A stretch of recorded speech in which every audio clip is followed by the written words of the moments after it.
Hizbullah kembali membombardir Galilea, Israel Utara menggunakan 15 roket pada Rabu 24 April 2024. Hizbullah mengklaim serangan tersebut menghantam pemukiman Afifim dan membuat kumpulan tentara Israel tewas bergelimpangan. Namun menurut juru bicara militer Israel, 10 roket yang ditembakkan Hizbullah mendarat di area terbuka di Shomera. Sementara 5 roket lainnya menghantam area terbuka di wilayah Stula dan tidak menimbulkan kerusakan apapun.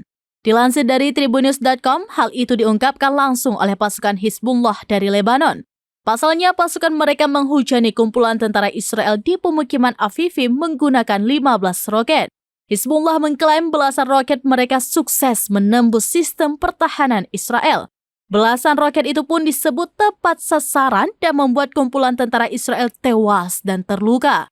Selain itu, sirine peringatan juga terdengar tanpa henti di wilayah tersebut.